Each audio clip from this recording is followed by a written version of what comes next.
चलिए दोस्तों, तो लेते हैं खुद की परीक्षा और देखते हैं कि हमने चैप्टर 2 में अभी तक क्या सीखा। पैटर्न सेम रहेगा जैसा आपकी चैप्टर 1 में रहा था कि पहले हम बात करेंगे कुछ सॉल्व्ड क्वेश्चंस की, जिसके आपको यहाँ पे सॉल्यूशन ऑल्दो दिए हुए हैं, मैं बस आपको एक्सप्लेन करके चलूंगा और कुछ नहीं।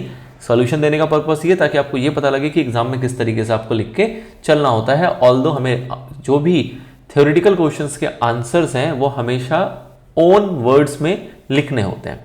ठीक है सर, कुछ सॉल्व क्वेश्चंस देखेंगे, फिर आगे बढ़ेंगे तब हमारे पास कुछ अनसॉल्व क्वेश्चंस आएंगे।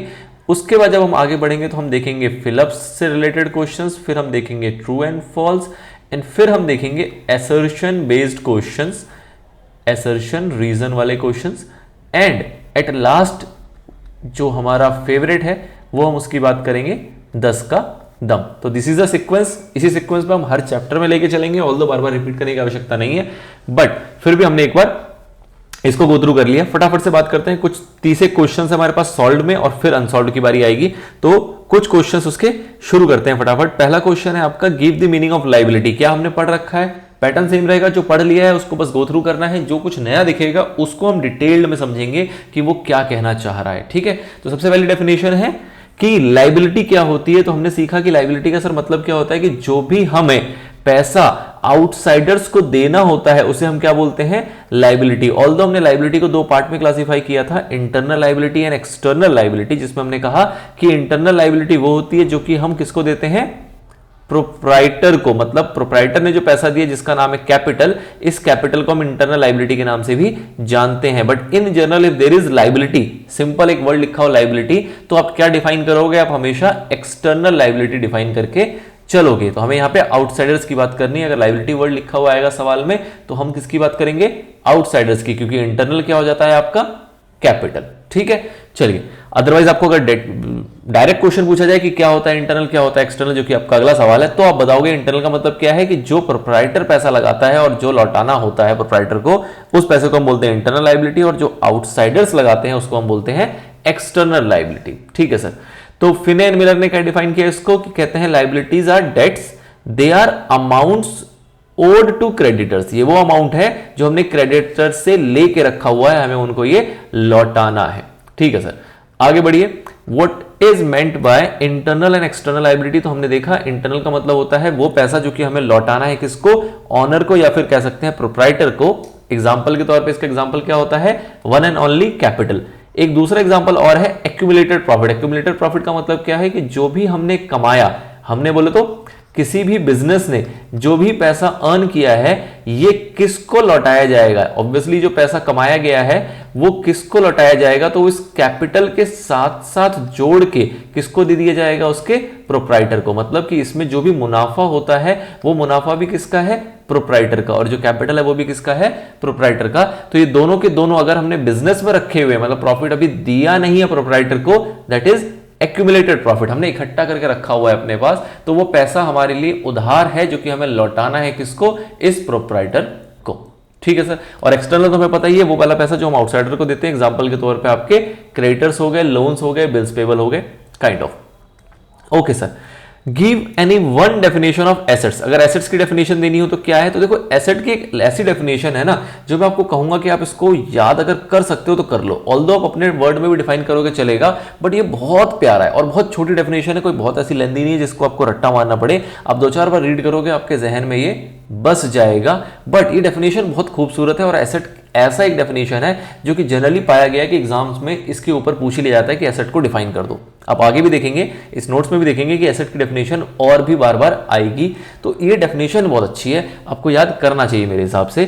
क्या है? According to professor R N Anthony, क्या कहते हैं ये? Assets are valuable resources owned by a business which are acquired at a measurable money cost. मतलब कि एक वैल्यूएबल रिसोर्सेज है, ये बहुत एक कंप्लीट वर्ड आ गया जिसके अंदर हमने सब कह दिया, चाहे आपका करंट एसेट हो, चाहे आपका फिक्स एसेट हो, कुछ भी है, वो एक रिसोर्स की तरह काम करता है, और no doubt it is a valuable resources. किसने ओन करके रखा हुआ है? इसने, बिजनेस ने। मतलब किसके नाम पे, कौन है इस एसेट का मालिक? तो ये बिजनेस जो है वो इस एसेट का मालिक होता है जिसको कि हमने एक्वायर किया होगा। नो डाउट, अगर हमने बिल्डिंग खरीदी है तो हमने उसको खरीदी होगी, लैंड है तो हमने उसको खरीदा होगा, मशीनरी है तो हमने वो भी कहीं ना कहीं से एक्वायर किया होगा, इवन अगर गुड्स हैं तो ये भी हमने कहीं ना कहीं से एक्वायर किए होंगे, जो कि आज के डेट में हमारे पास स्टॉक की फॉर्म में पड़ा होगा। और कहां पड़ा होगा? हमारे करंट एसेट्स के अंदर। किसके अंदर? करंट एसेट्स के नाम से ये दिखाई देगा। तो ये भी एक प्रकार का एसेट है जो कि हमने एक्वायर किया है eight a measurable money cost, मतलब इस पे पैसे, इसके ऊपर पैसे खर्च किए गए हैं और वो जिसको कि हम इजीली मेजर कर सकते हैं। तो this is a good definition of assets. आप याद करेंगे तो इजी रहेगा, अच्छा रहेगा, आपके एग्जाम पॉइंट ऑफ व्यू से एक वैल्यू एडिशन का काम करेगा। Now what is meant by business transaction? तो हमने ये पढ़ा था बिजनेस ट्रांजैक्शन क्या होती है?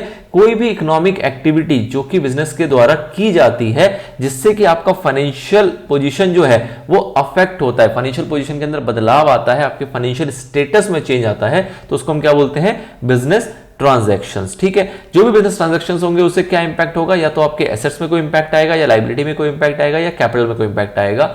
बहुत क्लियरली हो सकता है आप ये वाली बात ना समझ पा रहे हो कि सर बिजनेस ट्रांजैक्शन का हमारे फाइनेंशियल पोजीशन बोले तो एसेट, लायबिलिटी या कैपिटल पे कैसे इंपैक्ट आता है। बट अगर आ रही है बात समझ में, गुड, नहीं आ रही है कोई दिक्कत लेने वाली बात नहीं है। इसको हम आगे बहुत इसकी गहराई में जाएंगे, किस तरीके से ये इंपैक्ट क्रिएट करता है उसको हम बहुत गहराई में समझेंगे। इवन प्रैक्टिकल क्वेश्चंस आगे के चैप्टर्स इसी के ऊपर बेस्ड हैं। तो अगर नहीं भी समझ में आ रहा तो कोई टेंशन लेने वाली बात नहीं है। आप इतनी सी बात समझ सकते हैं कि अगर आप कोई भी बिजनेस ट्रांजैक्शन करते हैं तो उससे आपकी बिजनेस की जो फाइनेंशियल पोजीशन है उसमें बदलाव आता है, उसमें छेड़खानी होती है, बढ़ता है, घटता है, व्हाटएवर। ठीक है सर। अगला, what is meant by event? हमने देखा था इवेंट क्या होता है सर? इवेंट होता है ट्रांजैक्शंस का कॉन्सिक्वेंस, मतलब कि ट्रांजैक्शंस के जो रिजल्ट होते हैं, जो भी हमारे बिजनेस के ट्रांजैक्शंस हैं उसके जो भी रिजल्ट निकल के आता है उसको हम बोलते हैं क्या? इवेंट बोलते हैं उसको। एग्जांपल था हमारा कि हमने जो प्रॉफिट कमाया, cell purchase is a transaction, लेकिन सेल परचेज को जब नेट किया तो जो प्रॉफिट निकला दिस इज इवेंट। जो फिक्स एसेट हम खरीदते हैं वो हमारा ट्रांजैक्शन होता है, लेकिन फिक्स एसेट की वैल्यू जो रखे रखे कम हो जाती है जिसको हम डेप्रिसिएशन का नाम देते हैं, ये एक प्रकार की इवेंट है। इसमें हमने ना कुछ लिया ना कुछ दिया, कोई ट्रांजैक्शन नहीं करी, लेकिन स्टिल उस एसेट की वैल्यू क्या हो गई? कम हो गई। तो दिस इज कॉल्ड डेप्रिसिएशन और ये भी एक प्रकार का इवेंट होता है।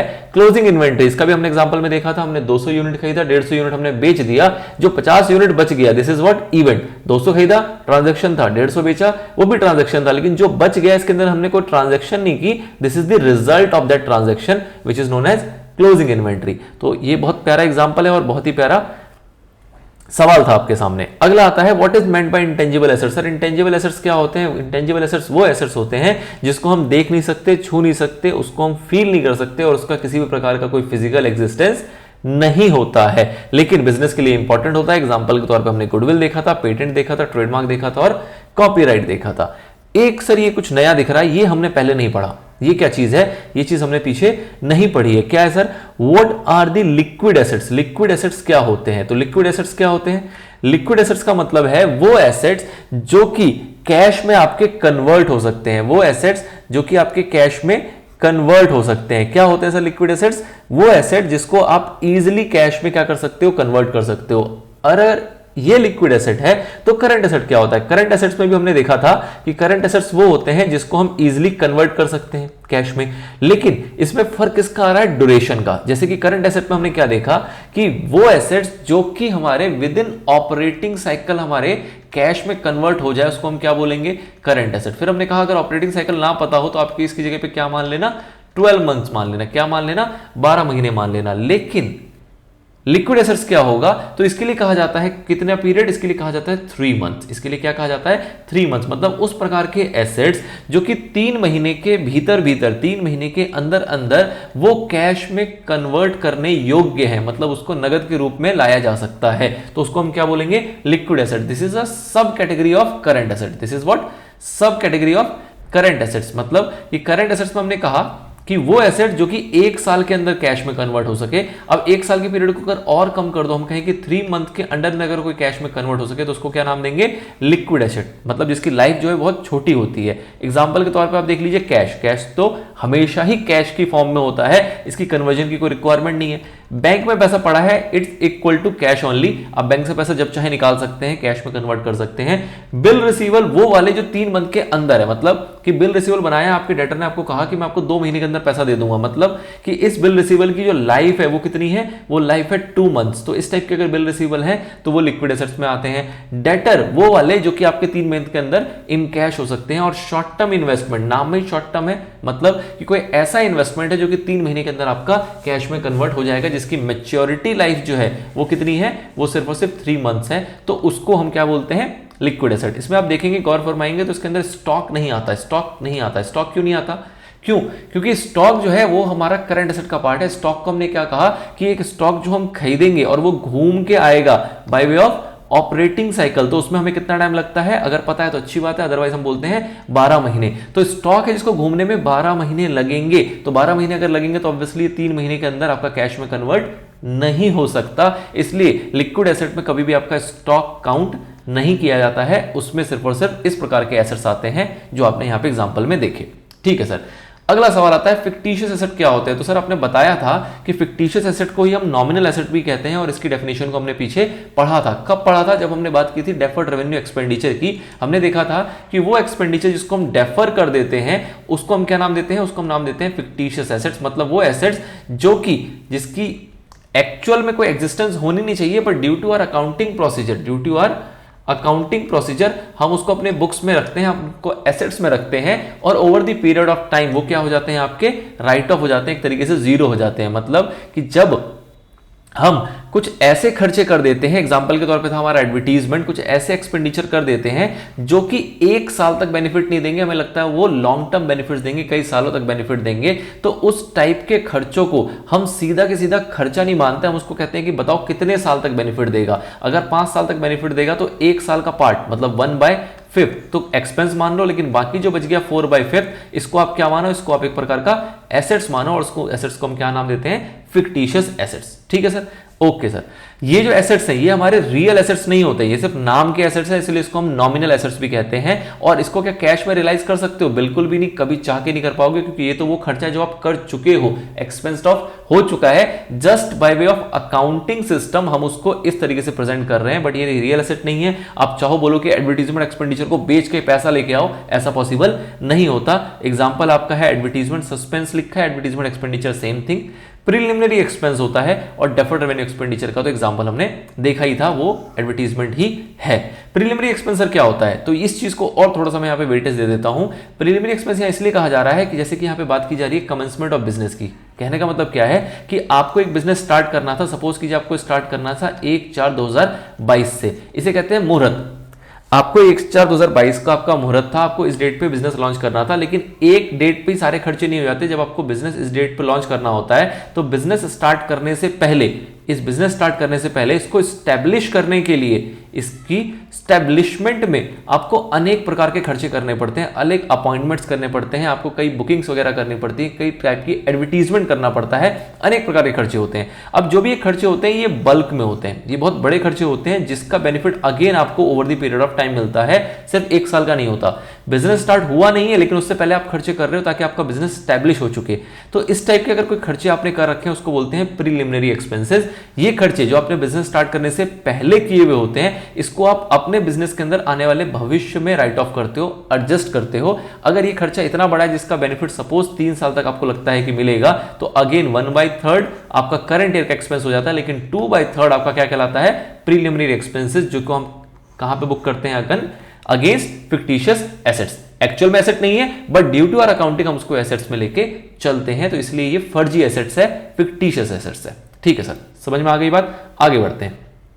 क्वेश्चन नंबर 9 क्या कह रहा है, if goods costing 2 lakh are sold for 2,80,000। कह रहा है 2 लाख रुपए का जो माल है वो हमने बेच दिया कितने में, 2,80,000 रुपए में, जिसमें से कि 1.5 लाख रुपए आपको कैश में मिल गया। मतलब 280 में से 1,50,000 जो मिल गया कैश में मिल गया। इसका मतलब क्या समझ में आता है कि जो बाकी बच गया कितना, 1,30,000, वो आपने क्रेडिट में बेचा है, मतलब वो उधार है। उससे आपके क्या बने हैं, उससे आपके डेटर बने होंगे। ये पैसा आपको आज नहीं मिला, भविष्य में मिलेगा। आपसे कहा जा रहा है कि बताओ रेवेन्यू कितना है और इनकम कितना है। तो ऑब्वियस सी बात है, जितनी की भी आप सेल करते हो, चाहे वो कैश में किया हो चाहे आपने क्रेडिट में किया हो, वो क्या कहलाता है, आपका रेवेन्यू। और इनकम की बात करें तो रेवेन्यू में से आप खर्चा माइनस कर दो। 2 लाख का सामान था, 2 लाख क्या हो गया आपका cost of goods sold, cost of goods sold, और रेवेन्यू में से उसको लेस करेंगे तो जो 80,000 बचेगा वो आपका क्या हो जाएगा, प्रॉफिट। सिंपल कि इनकम निकालना है तो आप क्या बोलोगे, आप बोलोगे जितना भी रेवेन्यू है आपका उसमें से मैक्स क्या करना है, कॉस्ट ऑफ गुड्स सोल्ड, तो आपका निकल के आ जाएगा इनकम।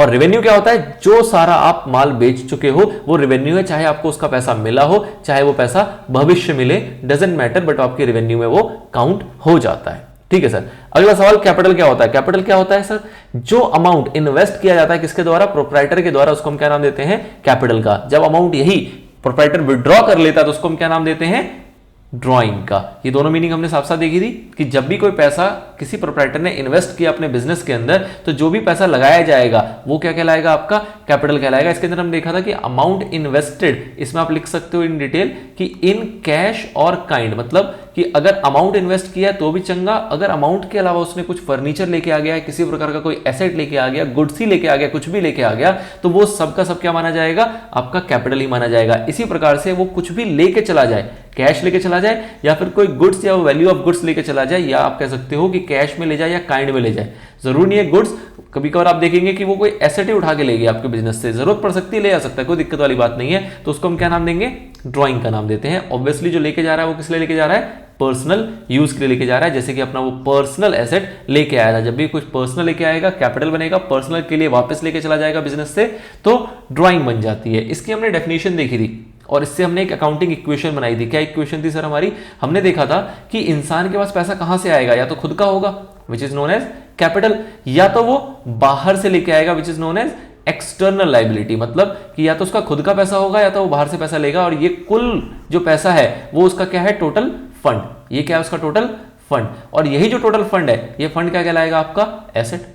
क्यों, क्योंकि ये फंड क्या होगा, या तो कैश की फॉर्म में होगा तो भी कैश आपका क्या होता है, एसेट होता है, आपने बैंक में रखा तो भी वो क्या होगा, एसेट होगा, और लेट से आपने इसमें से कुछ परचेज कर लिया होगा, आपने कुछ फिक्स एसेट परचेज कर लिए, चाहे लैंड खरीदा हो, चाहे फर्नीचर खरीदा हो, चाहे कोई बिल्डिंग वगैरह खरीदी हो, तो वो भी क्या होंगे, आपके एसेट्स होंगे। तो आपकी मोटी मोटी इक्वेशन इस तरीके से मैच चलती है कि जो पैसा आप खुद लेके आते हो और जो पैसा आप बाहर से बोरो करते हो, उन दोनों को जब जोड़ दोगे तो आपका कुल मिला के क्या निकल के आता है, वो एसेट्स निकल के आता है। तो हमारी जो कैलकुलेशन बनी वो क्या बनी, जो अकाउंटिंग इक्वेशन बना वो क्या बना कि एसेट्स क्या है, एसेट्स जो है वो आपका पैसा मतलब कैपिटल या फिर कोई एक्सटर्नल लाइबिलिटी है, इन दोनों को जोड़ दें तो क्या कहलाएगा, एसेट कहलाएगा। अब इतनी मैथमेटिक्स तो बिल्कुल बेसिक वाली है कि इसको अगर आपस में शफल करना हो तो आप आराम से कर सकते हैं। मतलब एसेट क्या है, कैपिटल प्लस लाइबिलिटी। वही अगर आपसे बोल दे कि ना ना ना ये बताओ कैपिटल क्या है, तो आप क्या बोलोगे कि जितना भी एसेट्स है इसमें से अगर आप माइनस कर दें क्या, एक्सटर्नल लाइबिलिटी, तो जो बच जाएगा वो क्या है, कैपिटल है। और अगर कोई पूछ दे कि एक्सटर्नल लाइबिलिटी क्या है तो आप क्या बोल सकते हैं कि जितना भी हमारा एसेट्स है उसमें से अगर हम माइनस कर देंगे क्या, कैपिटल, तो क्या बन जाएगा हमारा, external liability. This is nothing but a simple accounting equation. ठीक है, तो इस इक्वेशन को यहां प्लॉट किया गया। जब आपसे कैपिटल पूछा जाएगा तो आप कह सकते हो कि capital is what, asset minus external liabilities. मतलब जितनी भी हमारी संपत्ति है उसमें से बाहर वाले को उधारी हटा दो तो जो बच जाएगा वो हमारी खुद की पूंजी है, वो हमारा खुद का कैपिटल है। चलिए सर, ड्राइंग में समझ में आ गया एसेट्स क्या होता है, हमने पीछे इसकी डेफिनेशन देख ली है, सेम टू सेम डेफिनेशन यहां दोबारा छापी गई है। करंट एसेट्स क्या होता है, ये आपके एग्जाम का सवाल है। करंट एसेट्स क्या होता है, ये आपके एग्जाम में पूछा गया सवाल है। क्या सवाल है sir, current assets include what, cash and other assets which are expected to be converted in cash within a short period of time. ये सेम डेफिनेशन जो है ये आप किसके लिए लिख सकते हो, ये आप लिख सकते हो अपने लिक्विड एसेट्स के लिए भी। बट जहां पे शॉर्ट पीरियड ऑफ टाइम लिखोगे वहां पे, यहां पे क्या होता है, नॉर्मली विद इन 1 ईयर, वहां पे क्या लिखोगे, normally with in 3 month. Notes में नहीं लिखा है, दैट डजंट मीन, बट आप इसको लिख सकते हो, कोई दिक्कत वाली बात नहीं है। तो करंट एसेट का मतलब क्या हो गया कि कैश या और भी कुछ इस प्रकार के एसेट्स जो कि हमें लगता है कि कैश में कन्वर्ट किया जा सकता है with in short period of time, for example 1 year, या फिर इसको कह सकते हो with in what, operating cycle. अगर आप ये लिख दोगे तो वो भी आपका बहुत प्यारा आंसर माना जाएगा, कोई दिक्कत वाली बात नहीं है कि वो करंट एसेट्स हैं जो कि ऑलरेडी कैश में, या फिर कोई और ऐसा एसेट जिसको हमें लगता है कि हम कन्वर्ट कर सकते हैं into cash with in the period of operating cycle, with in the period of operating cycle चल जाएगा। अदरवाइज शॉर्ट पीरियड लिखोगे तो आप कह सकते हो with in a period of 1 year. ठीक है सर, उसके बाद अगला सवाल आता है कि भैया इंटेंजिबल एसेट्स के कुछ एग्जांपल्स बता दो। तो यहाँ पे 2 एग्जांपल पूछे गए, 2 बता दिए गए, जैसे कि गुडविल, कॉपीराइट। इसके अलावा आप चाहो तो ट्रेडमार्क कह सकते हो, कंप्यूटर सॉफ्टवेयर कह सकते हो, आपके पास बहुत सारे एग्जांपल मौजूद हैं। ठीक है sir, next question, what are fictitious assets? Fictitious assets क्या होते हैं? हमने ऊपर ये भी डेफिनेशन देख ली कि फिक्टिशियस एसेट्स वो होते हैं जो कि एक्चुअल में रियल एसेट्स नहीं होते, उनको आप कैश में रियलाइज नहीं कर सकते, उनका कोई फर्दर बेनिफिट ड्राइव नहीं होता एसेट्स पॉइंट ऑफ व्यू से, तो इसको हम क्या बोलते हैं? फिक्टिशियस एसेट्स बोलते हैं। एग्जांपल के तौर पे आपने देखा था एडवर्टाइजमेंट एक्सपेंसेस जो है, प्रीलिमिनरी एक्सपेंस देखे थे आपने, ये सारे एग्जांपल्स हो गए किसके? फिक्टिशियस एसेट्स के। ठीक है सर, ये भी एग्जाम में आया हुआ क्वेश्चन है, तो ये इंपॉर्टेंट हो जाता है। चलिए तो लेते हैं क्विक ब्रेक और फिर कंटिन्यू करेंगे अपने आगे के क्वेश्चंस को।